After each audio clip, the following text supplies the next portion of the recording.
जी, तो आज market 500 points again negative. मैंने आपसे 2-3 दिन पहले वीडियो बना के दी थी जिसमें मैंने आपको फंडामेंटल एनालिसिस के ऊपर कुछ अपने व्यूज़ दिए थे। मैंने बताया था कि एक पूरी स्टॉर्म फॉर्म हो रही है इन द मार्केट्स, और उसमें बहुत सारे इश्यूज हैं। IMF, PDM plus gas subsidy ख़त्म करना एंड मैनी अदर्स, और प्रीवियसली कुछ चलते आ रहे थे और उसमें कुछ मज़ीद अभी जो करंट चल रहे हैं और उसमें मज़ीद एडअप होते चले जा रहे हैं। So they are not helping anyway a trader or an investor in the market to stay calm and not to panic sell. तो हम पैनिक सेलिंग देख रहे हैं मार्केट्स में। थोड़ा सा भी जो है ऊपर की तरफ अगर आती है प्राइसेस, तो फौरी तौर पे people are trying to get out of the market. तो ये कब तक चलेगा? अनटिल एंडलेस कुछ गुड फंडामेंटल्स इन प्लेस आ जाए। गुड फंडामेंटल से मतलब है कि कोई अच्छी पॉजिटिव न्यूज़ आ जाए, कोई पॉजिटिव डेवलपमेंट्स आ जाए। ऑल्दो आ रही हैं, लेकिन वो छोटी छोटी हैं और वो इतनी ज़्यादा मार्केट में सरफेस नहीं करती जितनी ज़्यादा नेगेटिविटी सरफेस करती है।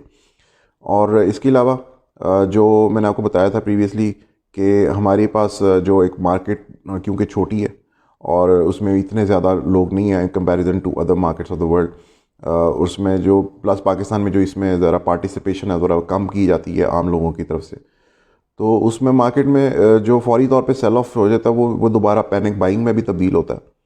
और उसमें अभी फ़िलहाल करंटली हमारे पास जो मार्केट में इस टाइम ट्रेंड है वो नेगेटिव चल रहे हैं बेस्ड अपॉन न्यूज़। और उसके बाद जो आप कह लें कि हमारे पास एक ओवरऑल माहौल है पूरी कंट्री में पॉलिटिकल, वो भी इंस्टेबल है। People don't know what's going to happen next day. तो उसकी वजह से क्या होता है कि मोस्टली जो डेज़ होते हैं last days of the trading in a week, तो वो सेल ऑफ में तब्दील हो जाते हैं। और अगर उस दौरान में कोई नेगेटिव न्यूज़ आ जाए तो वो बहुत ज़्यादा इम्पैक्ट क्रिएट कर देती है। और 800 नेगेटिव पॉइंट्स थे परसों, उसके बाद एक दिन कंसोलिडेशन और आज फिर 500 पॉइंट्स नेगेटिव। तो ये कब तक चलेगा? और ये इसकी वजह बेसिकली तो obviously instability in the country है। और तब तक चलेगा जब तक कि कंट्री में कुछ स्टेबल जो चीज़ें हैं वो नई परफॉर्म होनी शुरू हो जाती। इसमें मैंने आपको आई थिंक 2-3 हफ्ते कबल भी मैंने आपको बताया था कि जो न्यूज़ एनालिसिस है sometimes you have to read between the lines.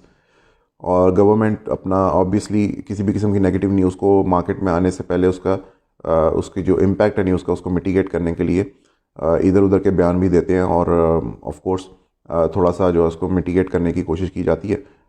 तो मैंने आपको बताया था कि आईएमएफ के साथ इश्यूज़ जो हैं वो रिजॉल्व नहीं हुए और वो प्रॉबेबली नहीं होंगे, क्योंकि जो कुछ इश्यूज़ हैं वो इस तरह के हैं जिसमें गवर्नमेंट भी नहीं चाहती, और प्लस गवर्नमेंट ने अपनी रूदात भी उनको बयान की थी प्रीवियसली कि जो बिल है स्टेट बैंक पाकिस्तान के ऑटोनमस बॉडी बनाने के लिए वो पार्लियामेंट में पेश होगा और उसमें अपोजिशन 7 होंगी, क्योंकि हमारे पास 2/3 मेजॉरिटी नहीं है।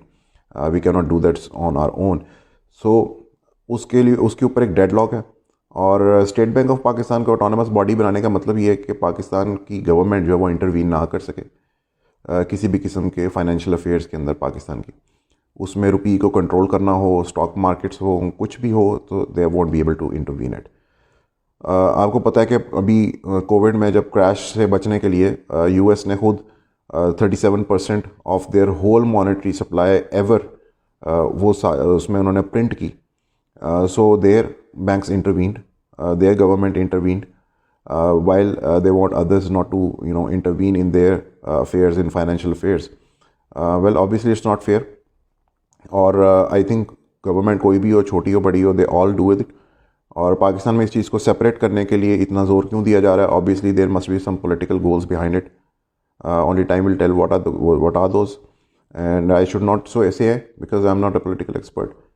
लेकिन अगर चीज़ें ऐसी चलती रहेंगी तो मार्केट्स के लिए ये हेल्दी नहीं होगा। This needs to turn its way around, और कुछ पॉजिटिव मोमेंटम आता है मार्केट में, छोटी बहुत न्यूज़ आती भी हैं तो वो सरफेस ही नहीं कर पाती along these giant negative ventures all the time happening in the market।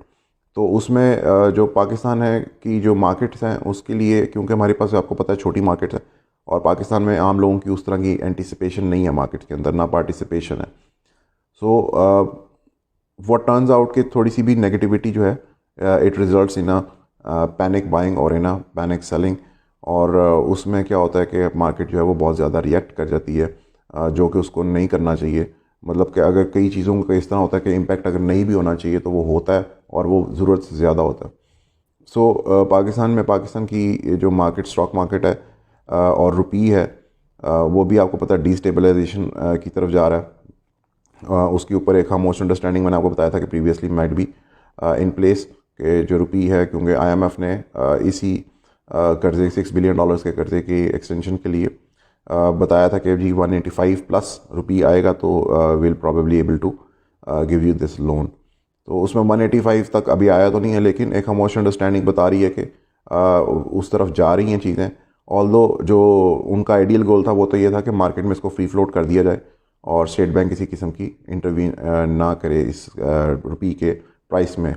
और उसी चीज़ के लिए they are pursuing this autonomous body act for the state bank, और let's see what happens. I don't think so government wants that, बल्कि I don't think so any government of the world wants that, in their country, कि जिसमें they cannot intervene in any kind of financial matters, क्योंकि stability जो है वो बहुत ज़रूरी होती है कंट्री को प्रिवेल करने के लिए।